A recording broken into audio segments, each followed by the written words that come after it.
Hey there, it's Joe and Darren over at Urban Hillsides Real Estate with another edition of Real Estate Reality. And wow, Darren, 2024, it's over almost. It's amazing. So fast. So much stuff going on this year. Yeah, It's amazing. yeah. Yeah. Well, Great. I know we were busy, and I would say it was a pretty decent year. It was a good year for us.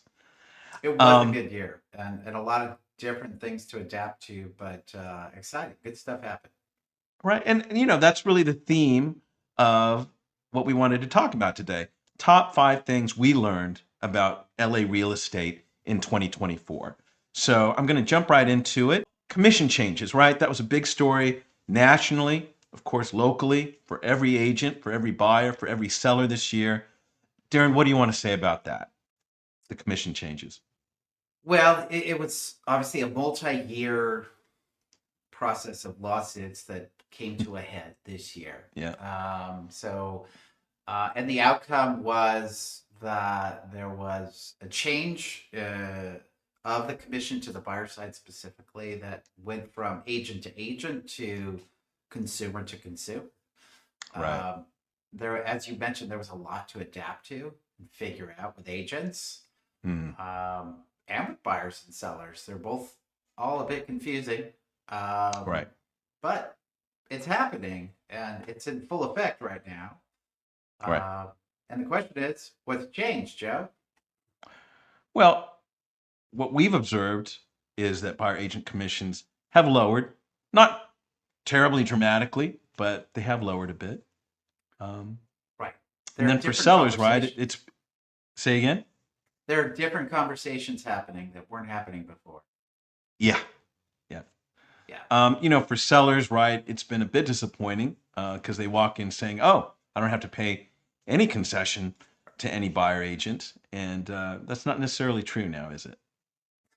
It's not. And, it's a balanced market. There's got to be some give and take in that balanced environment.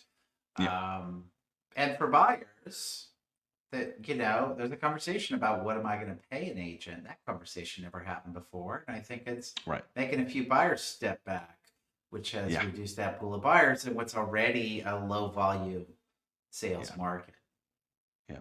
Well, certainly the education will continue for everyone on what this means for them as a buyer or seller. But one thing we can say is for sellers, right, it's definitely made them feel more empowered. And that's always a good thing. It is. And even buyers, they're getting involved in a conversation earlier in the process that they weren't Mm. even involved in. And that's a good point, right? Yeah. It makes a more serious buyer as well. It absolutely does. Yeah, Yeah. and Yeah. maybe the fewer buyers that are not out there in the market weren't the serious buyers. That's a very good point, Right. Joe. Yeah. Right. So all Good. good things. The next one is number 2, a more balanced market now. So more nuances at every stage for an agent to maneuver. What do you want to say about that? Um, it's there's more work to be done. I Mm. think on every transaction, things are getting a little more complicated. People are more engaged in the process. Um, there's more concerns about whether every transaction will close, and there's Mm. always reasons it may not, but now it's a little more heightened. Right. But as we said in the last one, better conversations are happening throughout. More research is being done throughout. Right. Um, the market in general, it's just kind of it's a bit flat. There's Yeah. opportunities, there's pro seller, pro buyer elements that are all happening at the same time. Yeah. Yeah. Well, as we were talking about this earlier, the interconnectedness of affordability, interest rates, and what was the other thing?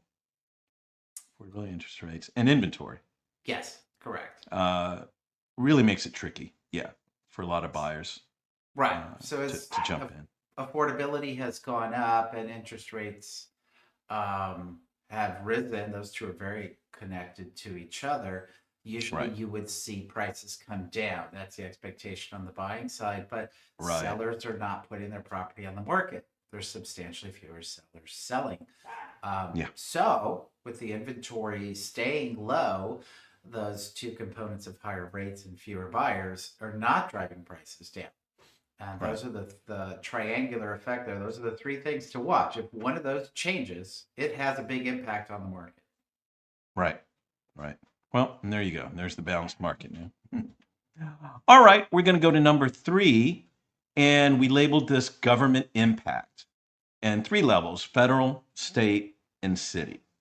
So on the federal side, it's about interest rates and it's about this secondary housing market. What do you want to say about that? Sure. On the federal side, rates are the biggest component. And the second component is the potential coming up, which is something for us to watch, on whether Fannie and Freddie may become privatized, which is the secondary market and seems kind of boring. Right. But keep an eye on that. It could have a big Right. impact if all of those the big banks can't offload their loans into the secondary Right. market to keep capital free and flowing. It sounds like havoc. Right. It could be. Yeah. All right, and then we'll move to state. There's an insurance crisis that a lot of us know about. Uh, Agent-client interaction laws are now required. Additional fees to sell. And that example really is the ULA mansion tax, whether it's a $5 million or a $10 million property, in those ranges. And then there's also building and zoning. In this example is, for instance, ADUs, more density happening. Uh, what do you want to say about that? Well, the insurance is the leading one and Mm, will continue to be the leading one on a state level for some time. right. Yeah. Um, Insurance rates have doubled, tripled, in Mm. many cases. Companies have left. Many. Yeah. There's going to have to be a negotiation to bring them back. Yeah. And the compromise is going to be that, one of the reasons that led them to leave were the forced restrictions that were put on them as far as increases to current clients, Hmm. um, and future rates. Yeah. That's going to have to change. So I don't expect rates to go down. Yeah. Hopefully they just stabilize, and they're going to have to become the new norm. The more people that go to Yeah. Fair Plan, the worse it is. Well, Uh, the one thing here, and we didn't have this conversation as much before, is insurance really affecting affordability now. Absolutely. It's a real decision. It used to not be as much of a decision. It was just an automatic. Right. And yes, it's another component of affordability. That's a very good point, Joe. And simply put, they take that insurance amount and break it down to a cost per month. Mm, And ultimately, you may be able to afford less on a it's purchase pricey. price because that Yeah. number has grown so much. I mean, Right. it's gone from uh, $150 a month to, 300-400 a month. It really Yeah. does impact some people's ability to purchase. Yep. Yep. All right. Well, great. So, and then agent-client interaction laws required. That goes back to the commission changes, right? Yes. Yeah. Okay. And then the mansion tax. I think the latest story was $480 million Yeah. by the city of LA was collected by the ULA mansion tax. Yeah. And what do you say about that? It's just additional fees, right? Additional. Yeah. And the reality is it's a market we may touch our toe into every now and then. Just it's a price Right. point. That money's coming from the very high end market. Right. But it does show the power of government to redistribute. I always Right. question then to make sure that redistribution is being put into effect in a good way and Right. efficiently. Right. Okay. And then let's move to city. Here we listed out fees, retrofitting requirements, possible elimination of gas appliances, defensible space, costs of doing business, and that lack of efficiency based on that. Yeah, that lack of efficiency.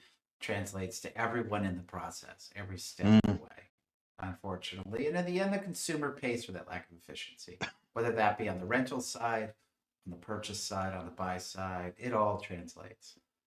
right. Um, so, probably uh, one of the biggest things, also on the state level conversation, but it could happen on a city level, is the gas appliances. Um, Ah, our move to right now, it's electric. being brought up on the rental side, but it's been a conversation on the buy and sell side. Right, That could have a big impact on the right. future of sales and the cost of doing business. And again, the reality is all that translates into the cost of. It's translated down to the consumer in every case. Right. Right. Okay, well, let's move to number 4, more rentals this year. Some owners at the phase to convert houses to rentals. And we wrote here first time landlords. These aren't institutional investors, uh, these aren't professionals. Um, and we're able to help them. What do you want to say about that? Yeah. So, being experienced landlords ourselves definitely helps that. Um, Being able to help them transition to being landlords. And it's another component of people not choosing not to sell in some cases and choosing to hold on as a potential income into retirement years, or confirming that transition of where they're going is going to make sense. Many reasons. And in many Mm, cases, we're talking about single family homes here, not yeah, multi yeah, units. Um, so it's worked. It's worked for the people we've worked with. And I think eventually some of them will sell, but it's allowed them some flexibility to yeah, transition into another phase of life. yeah. Right? Life Um, doesn't stop. You got to do it something. doesn't. Yeah, but obviously, real estate has a big impact Yeah, and a big component to consider as life changes happen. So, great. All right, and number 5, drum roll, real brokerage. So we are at a new brokerage. It's a virtual brokerage, and it's worked well for us and the clients because of its scale, the tools, the systems they give us, and it also has a national scope. So there are 23,000 agents by last count that are real. And Darren, what else do you want to say about that? I know we were talking about quality of agent. yeah, I love the stability at Real. A lot of people don't Hmm. know about it. They have a lot of what they call white label brokerages that you may not even know they're at Real. Right. Um, but they seek um, experienced agents who are kind of self-managing, and they're You're trying right. to add tools to help them be better at that. Um, so typically experienced agents, unless they bring in a big team, and then the team could have any level of agent, they're managing it internally. So they're providing tools for experienced agents to bring a better experience, and in many cases, even a better cost to the consumer, both on the buy and sell side. Yeah. It's worked really well for us so far. Well, with these teams, as you said, comes a very experienced leader, which is good. And, it'll allow us, I think, to grow new agents. So, if you do have an interest in becoming an agent, no matter what size, almost no matter what commitment, there's a place for you at Real, and there's a place for you on our team. So, you don't have to sacrifice your whole life to be a real estate agent, right there. Sure, absolutely the case. There are people, many in the business, that do 2 to 3 transactions a year. Yeah, that's fine. Yeah. All right, so that is our top 5. We've definitely gone over time. Apologize for that. But let's move on. We are going to congratulate Robert, our client, for 4230 Palmero Drive. And let me just go ahead and share a screen here. So, yeah, tell us the story. This was a 5, 6 year gestation period, but Robert came to us and knew he needed a lot of help. Sure. Yeah, we met Robert when we sold the house next door. Right. Um, Yeah, right over here. and That one. as you mentioned, it was some time until he was ready to sell. We stayed in touch, and we really helped him um, bring a better house to market to allow Yeah. him to move into retirement in a more comfortable position. Yeah. Like the reality is, like every other house, he had gotten offers for an as-is purchase and do Yeah. nothing. We'll pay you in cash. Right. So he chose the more difficult route. It's the reality of Yeah. doing some work on the house. It's a longer Yeah. route, can be um, frustrating at times, but in the end, Yeah. very quickly, he recognized that he was going to have a much better return and that the time and investment had paid off. Well, let's take a look now. So this is the front of the house, much improved. Painting, landscaping, beautiful entry. Wow, look at that view. Look at that kitchen. My goodness. I'm acting like I'm surprised. I know the house completely, but I'm acting surprised. Again, great view.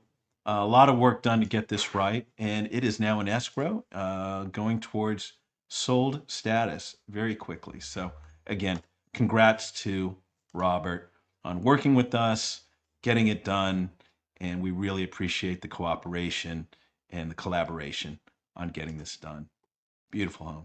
Yep. Cool. All right.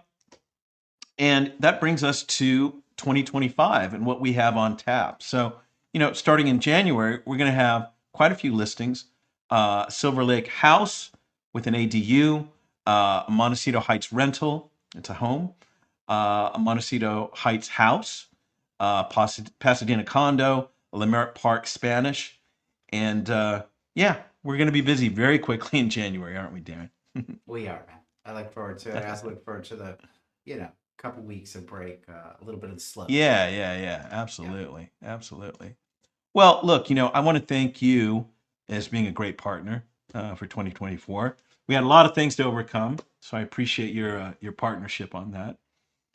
And gosh, guys, I just want to wish everyone happy holidays and a prosperous new year. We'll see you in 2025. All right. Yeah. Take care. We'll do. Bye bye. Bye, guys.